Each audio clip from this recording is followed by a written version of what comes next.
Hi, నేను మీ లక్ష్మీనండి. ఈరోజు మన వీడియోలో ఈ సగ్గుబియ్యం పాయసం చేసి చూపిస్తాను నా పద్ధతిలో.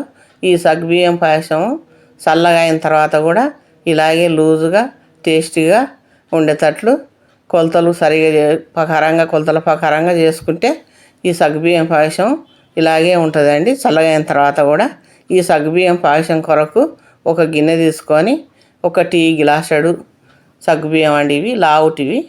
ఇవి గిన్నెలో పోసేసుకొని మునిగేదాకా వాటర్ పోసేయాలి.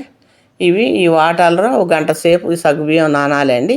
ఇవి లావు సగ్గుబియ్యం కదా, గంట సేపు నానితే మనకు వండుకోవడానికి బాగుంటుంది. ఈ సగ్గుబియ్యం నానిపోయిన తర్వాత చూడండి మెత్తగా అయిపోయినాయి. ఎంత బాగా ఇవి ఒక గ్లాసు నీళ్ళే పీల్చుకుంటాయండి. ఇప్పుడు పొయ్యి మీద ఒక గిన్నె పెట్టి 3 గ్లాసుల వాటర్ అండి, ఇవి 3 గ్లాసుల వాటర్ పోసేసుకొని ఈ వాటర్ మరుగుతూ ఉంటే మనం సగ్గుబియ్యం నీళ్ళన్నీ వంపేసుకొని ఉట్టి సగ్గుబియ్యం మాత్రమే ఈ వాటర్లో వేసుకోవాలి.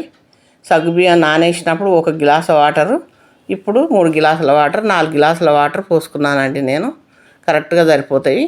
ఇది 3 నిమిషాలు ఉడకనిద్దాము. 3 నిమిషాల తర్వాత మనకు ఉడికిపోయి ఉంటుంది.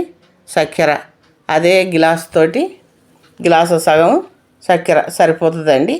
బెల్లమైనా అంతే. మీకు ఇంకా తీయగా కావాలంటే కొంచెం ఎక్కువ వేసేసుకోండి. ఈ చక్కెర వేసేసి ఇలా కలిపి చక్కెర కరిగే వరకు కలిపించి ఉడకనియాలి. ఇది ఉడికిపోయిన తర్వాత అదే గ్లాస్ తోటి 2 గ్లాసుల పాలండి, ఇది ఒక పెద్ద గ్లాసు, మొత్తం 6 గ్లాసులు అవుతుంది.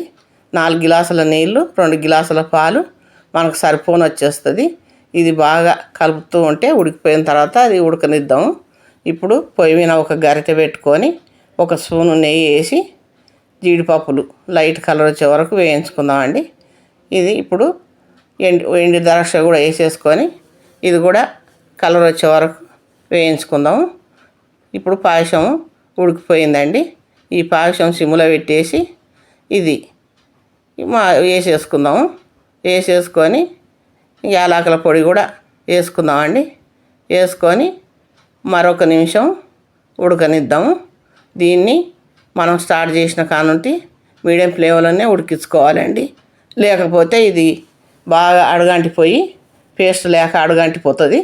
అందుకని కలుపుతూనే ఉండాలి. మీడియం ఫ్లేమ్లోనే ఉండాలి మంట. ఇలాగా 1 నిమిషం అయిన తర్వాత కొంచెం దగ్గరకు వచ్చేస్తుంది. అప్పుడు మనం తీసి పక్కన పెట్టేసుకుంటే అప్పుడు చల్లగా అయినా కూడా మనకు లూజ్గానే ఉంటుంది. ఇప్పుడైతే ఇలాగే బాగా పలుసగా లూజ్గా ఉండాలండి. ఇంత పలుసగా ఉంటేనే మనకు చల్లగా అయిన తర్వాత మనకు సరిపోని వచ్చేస్తుంది. ఇప్పుడు దీన్ని పక్కన పెట్టేసుకొని చల్లగా అయిన తర్వాత చూపిస్తాను.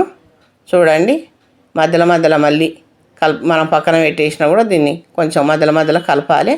చల్లగా అయిపోయిందండి, కొద్దిగా దగ్గరకు వచ్చేసింది. ఇది పూర్తిగా చల్లగా అయిపోయింది. ఇలాగ ఉండాలి. ఇది గట్టిగా అయితే కాదండి, ఇలాగే ఉంటుంది. మనం ఒక గిన్నెలో వేసేసుకున్నా కూడా ఇది ఇలాగే ఉంటుంది. కప్పులు వేసేటప్పుడు కూడా నేను కప్పులో వేసి చూపిస్తాను. చూడండి ఇలాగే ఉంటుంది. తినడానికి కూడా చాలా టేస్టీగా ఉంటుంది. ఈ వీడియో మీకు నచ్చింది అనుకుంటా. ఈ వీడియో మీకు నచ్చితే మీరు సబ్స్క్రైబ్ చేసుకొని వారు ఎవరైనా ఉంటే సబ్స్క్రైబ్ చేసుకొని షేర్ చేసి లైక్ చేయండి. మీకు తెలిసిన వాళ్ళకు షేర్ చేయండి.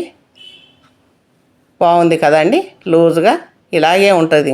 ఇంతకంటే మాత్రం గట్టిగా కాదు.